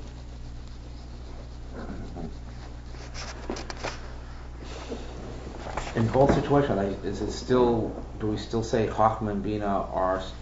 The first one we still say it's just In other words, such thing as a separate. Binah is not separate. It's just an extension of Khokhma, right? There's only Khokhma. Two friends in But there's two friends. it really comes down to this. and they never said. Here it's only one person. It really comes down to this. When you're talking about the outer Chokhmah and Binah, which is really how it functions in our lives. Yes. So you're talking, you're not talking about the resonance, you're not talking about the truth of it, you're talking more a process of intellect. An idea begins with a point, an innovation, and you develop it. And that's that. And the Havem B'Chokhmah is simply saying that in beginning of Chokhmah has in it the roots of Binah, and then Binah has in it elements of Chokhmah. That's when you're talking on the deeper level, you're talking about a connection of Asagas HaMuchus. Where you want to be able to have in the world of Binah, you want to have the truth of Chokhmah, and you want to have in the world of the truth of Chokhmah, you want to have the internalization of Binah. So it's a whole different purpose. Obviously that's the goal. The first one is far more connected to so-called the specs, the schematics, understanding the structure. The second one is connected to a real transformation. Transformation, and a Mattan Torah experience type of thing. Which is why Mattan Torah, it says in some Mamorim, they're able to see the sounds and hear the sights. Sight is Chokhmah, sound is Binah. There was a synesthesia. Right. And Binah had Chokhmah, and Chokhmah had Binah. It's a beautiful concept. So this is now. So let's read it inside here. There are some questions. I'm not going to. Synesthesia. You never heard that? Yeah, I have. It's a very interesting stuff. I find. Well, Amayla hu inyan v'chacham bebina. Shezeh b'chinas nekudas primis the bina shemekabel b'chinas primis nekudas the chokhmah. Chacham bebina means that there's a chokhmah in bina. That's the nekudas primis shemekabel is that primis bina, like we said, the recipient is so focused and concentrated that he is. Which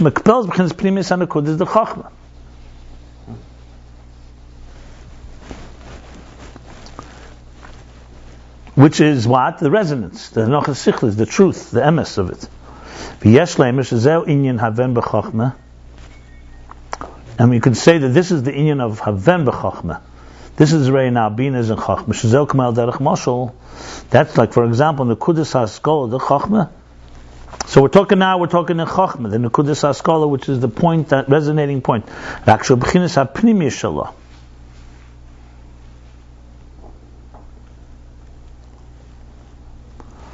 I think it's in a form of pnimi shallah. That's a haven, meaning that it is. It's not just a point that you can't relate to, but it's internalized. Then he says in the parentheses, the commission is Bar Le'el Sham in Perik Mem Beis. She'ein zeh Samtus the Chokhmah Shilamayel Masechel. His Samtus of Chokhmah, that Chokhmah is like Riyah, like sight. That's a higher level. Shehilamayel Masechel b'chinas Chokhmah Shabachachmah. That's considered higher than Seichel. Because Seichel is really not sight. It's an element that Chokhmah is able to relate to something as if you see it. That's not what he's talking about here. Because then you don't call it seichel. Then you're calling it something where seichel has already gone beyond. That's like that's the highest level. Hanachas sichlis liyos sichli. Hanachas sichlis means in logic, in the world of comprehension, it resonates. You sense its correctness. That's the haven b'chokhmah.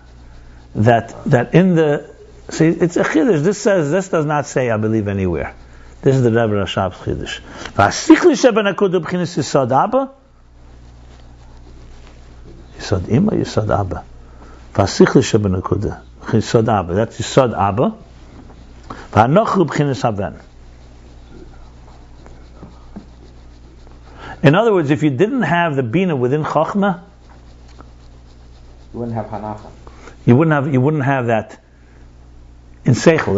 It would remain, it would almost remain almost like a nevuah type of thing. Like your mind sees something, but it would not be able to really express itself in a Seichel-dik way. It's hard to put into words because it's still not Seichel Shebe Seichel. It's not Seichli Sichli like he says. The thing is why this is different from other Maimorim. In other Maimorim it says, Havem b'chokhmah is the ability to express that resonance. And here he's speaking about it, even the resonance itself. To express the resonance to somebody, if you don't have Bina within Chokhmah, you wouldn't have the ability to seduce. In other words, I could not share with you my resonance. The fact that I could share with you is the Bina within Chokhmah. Here he's going even subtler and saying that the resonance itself is Bina within Chokhmah, which is a little interesting. In other words, it's a very interesting bond. I need to look into a little more.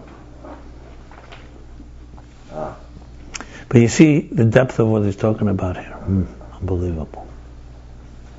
So the Chokhmah has no hanacha without Bina.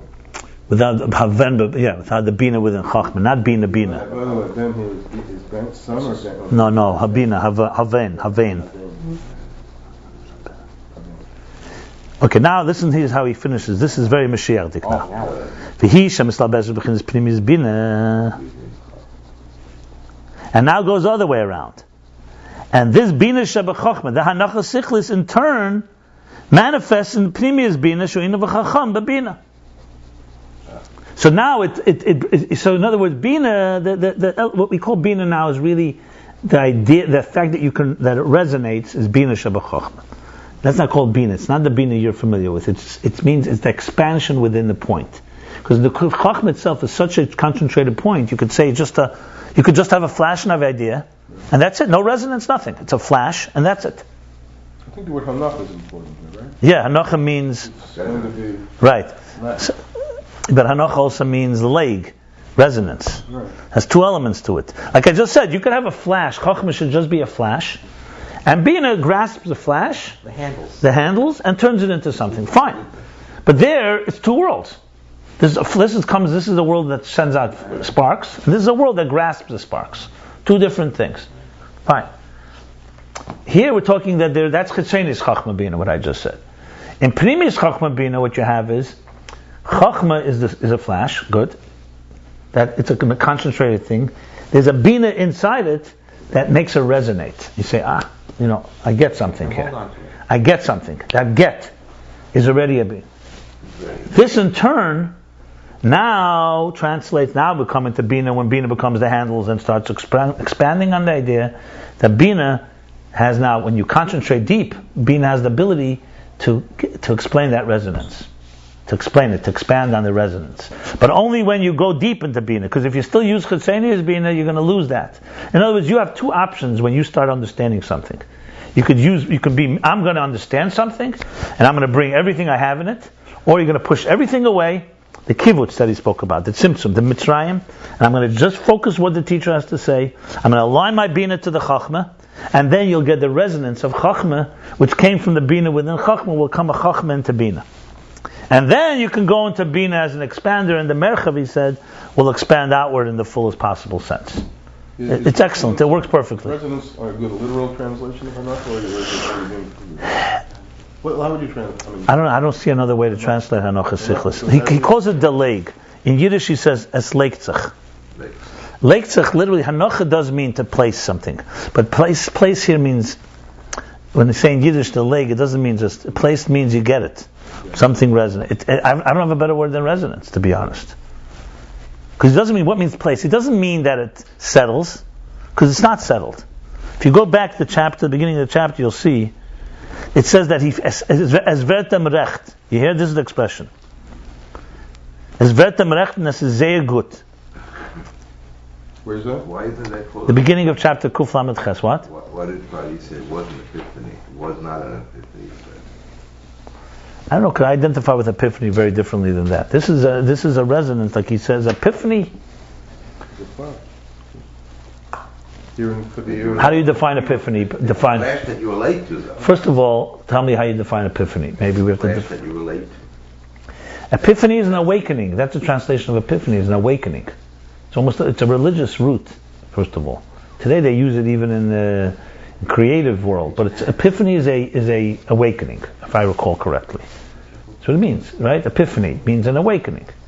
Like you suddenly woke up, you have an epiphany. You had like a revelation almost. Yeah, there is a parallel to it. The reason I stay away from it is because epiphany to me is far more than Hanoch. I don't know. Hanoch seems to be much more a part of the logical process of resonating ideas. Maybe you can connect it. I didn't say for sure not. My first reaction was define epiphany. Let's not stick to words. What it means depends what you mean by epiphany. See, epiphany, people change their lives on epiphanies. A resonance, you may not change your life. Resonance means an idea resonates. Chesed instead of gvura. It's not as global, maybe. That's why. You know what I'm saying? Okay. Can you spell epiphany? E-P-I-P-H-A-N-E. E-P-I.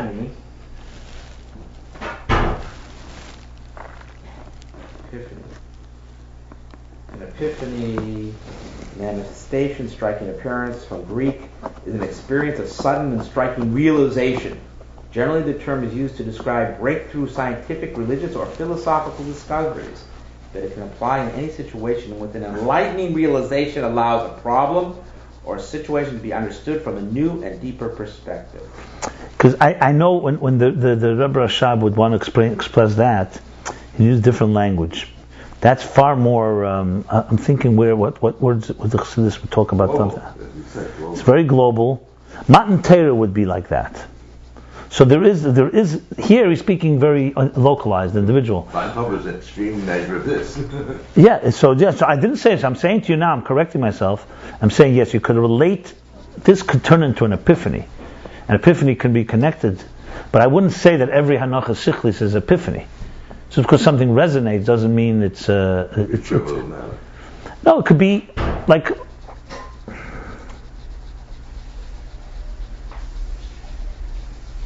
See, the Rebbe Rashab specifically wants to bring this into a daily, that you can experience this on a daily level. That doesn't mean you don't have to wait for. Get Mount Torah every day.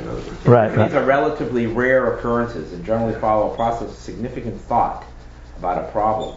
Often they are triggered by a new and key piece of information, but importantly, a depth of prior knowledge is required to allow the leap of understanding. By the way, this sounds awfully similar to the Tamsis, that sometimes it says in Chassidus, to get to the Hanocha, you have to go through the whole Binah, and you come to a new awareness when you sum up that, when the Binah is summed up. See, here's a little differently, because here he's seeing that it seems like you can concentrate with a student, can concentrate a teacher, right away get the Pnimius Binah. In some places in Maimorim it says that you go through a whole process of a Binah, Chetzenius Binah. You comprehend. And then you come to the Tamsis, you're able to reconnect to that first resonating idea that came initially. You need a little study. I have to see more Maimorim to see, because this doesn't cover every possible scenario. Let me just finish here. I was going to read till the end. He said, now he says,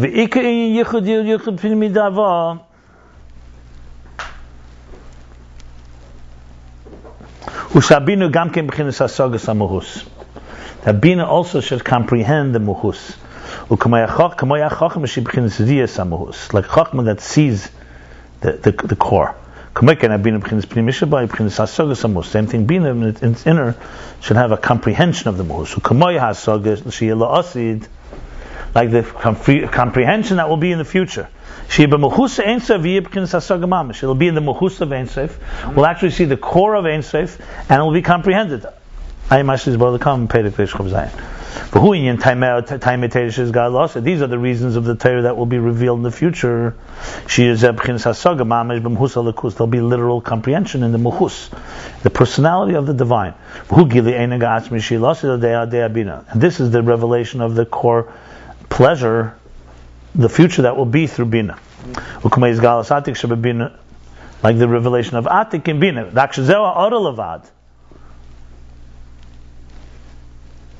Except in Binah, it's only a reflection. And in the future, the core pleasure will be the and will come to complete comprehension. You will relate it, not like just like today you stand, let's say, in awe of a natural wonder.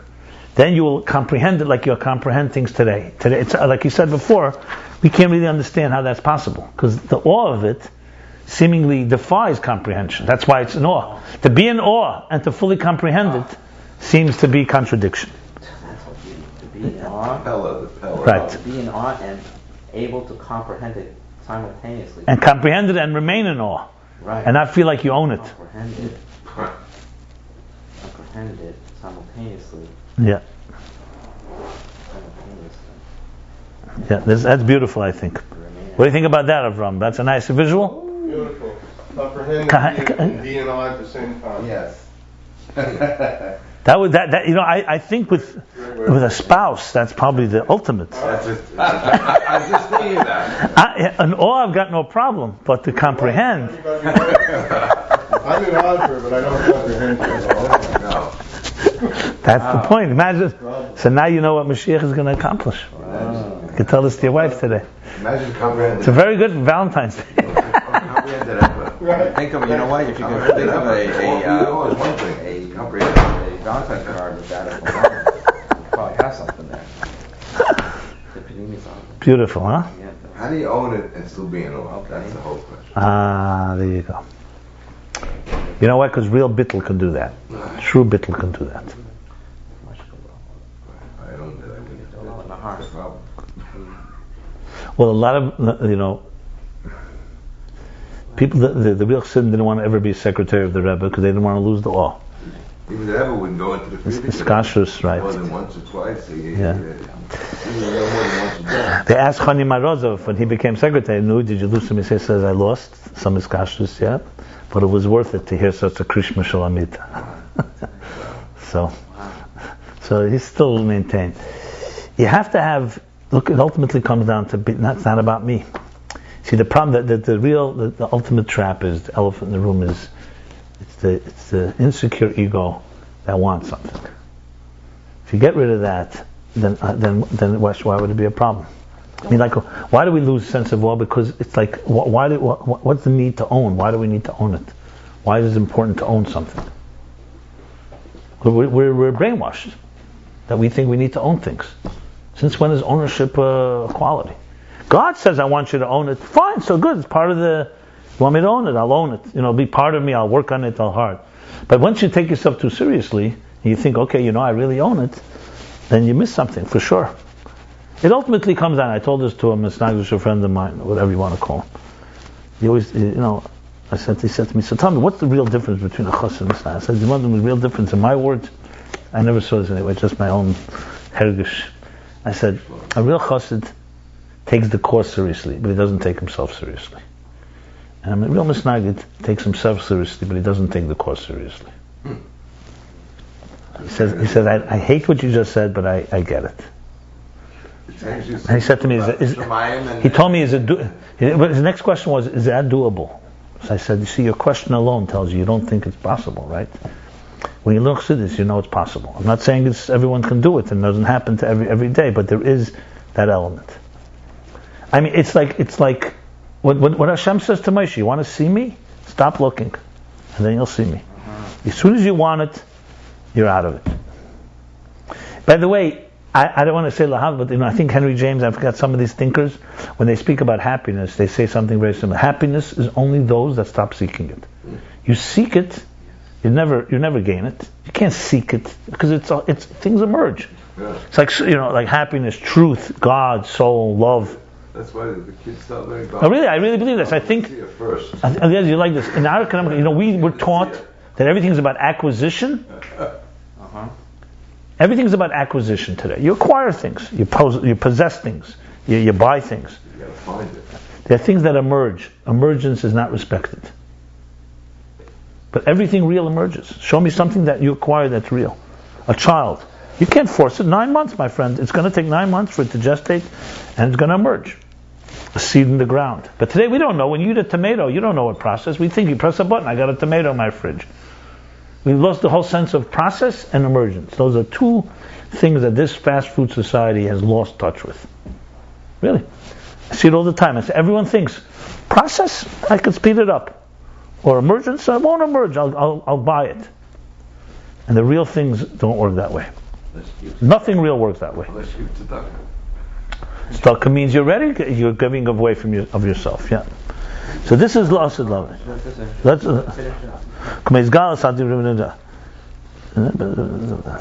V'zeu ma shekosav al la'asid v'hein if yodei al anor the bina she is galus b'chinas eidin shu etzum mataynik primish b'chinas chokhma.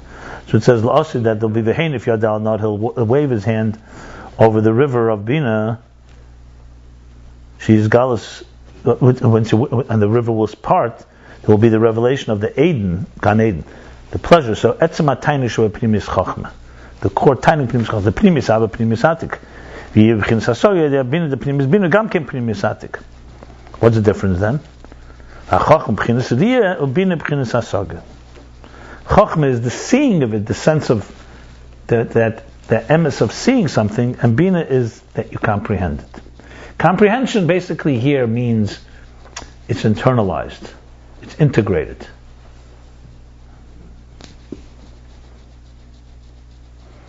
Yeah, we could definitely imagine a reality where awe and comprehension come together. As soon as you realize that it's not about the pleasure of my understanding, is the pleasure that the awe is internalized inside. It's like, it's almost, I would say, the ultimate experience with object and subject melt into each other. You no longer are experiencing it, you are it. That's what it is. When you are it, so the awe is there, but it's in you. It's not an awe of something beyond you. It's something of that nature. It's almost like becoming a fish in water, where you're no longer getting wet. You are wetness. Water is wet. What's the analogy you like to use? You become part of the canvas of the artist. You become part of the picture. Yeah. Rather than you and look at the picture, the artist. Instead of knowing, you become knowledge. You become part of the picture. Instead of knowing something, you become it. Are you truthful? Or do you know truth? Do you know the truth, or you are the truth? Which one is it? That's a good difference. It's becoming godly. The knower and the knower fuse. Okay. Yeah. Or like this: is love a verb or a noun? Do you love, or are you love? What is this Hanif Yado al Nahar? This is the. It says Mashiach will come, just like by Kriyas Yamsuf. Right. So it says V'hechrim Yodei al Hashem Mitzrayim. The God. V'hechrim, what we learned was that he dried up the river.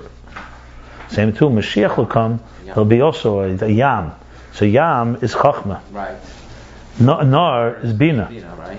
So by Kriyas Yamsuf it says the Khokhma was parted. Right. I guess, I'm not sure, he doesn't explain that here. He says it a little. Yeah, he says in the parentheses. Well, let's read it.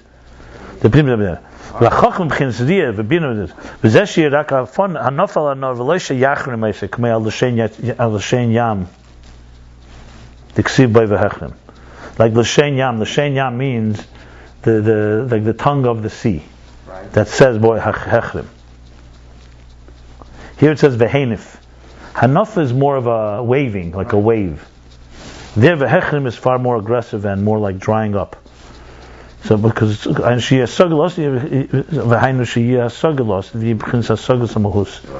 be comprehension of the muhus. Basically, Hanofel Anor is a lighter form. What's the word yachrim though? What's the Yachrim means, put someone actually into cherim. Cherim means like, when you put someone into excommunicate them. It's a strong statement. It's like saying v'hechim, that God imposed and dried up the yam. What's the root of that word? You know? Yeah, like I said, cherim. Ches reish hey. Ches reish mem. Cherim means you excommunicate someone, you exclude, you. Yachim here. Separate. Yeah. So Hanofa is far more gentle. It's more forceful. The Hechrim is far more forceful. So why there did you need more force? Because there was no Hasagis Amuhus. There was a Mitzrayim that led to what? They moved away the Chokhmah. Separated. Because that's probably Haven b'Chokhmah more. There you moved away the Chokhmah that it should. You moved away the Nakuda in order that. Is he comparing Yam Suf and Mattan Torah, or is it more than It's clearly connected. There you moved away the Chokhmah in order for the Binah to emerge, which is the Binah is what? The Binah is the Hanochah. And here that they should come into Hasaga. So Hanof is more of Hasaga. Not so clear. So you'll have comprehension in the future, but it will be Hasaga Samuhus Mamash. Well, the Milo B'chinas Atzmus HaKav, and the root above. This is the core Kav. Ikre B'chinim HaKav, Animshon Pnimis Atzmus Sof. In Sof commissions by the Perikul Zayin, the Ikre is the Pnimis HaKav, Mislavish the Pnimis Khokhma and Binah. That manifests in the inner Khokhma and Binah. Fusha Ma'atzmus HaKav, Netzel B'chinas HaKhokhma Shula Haskell.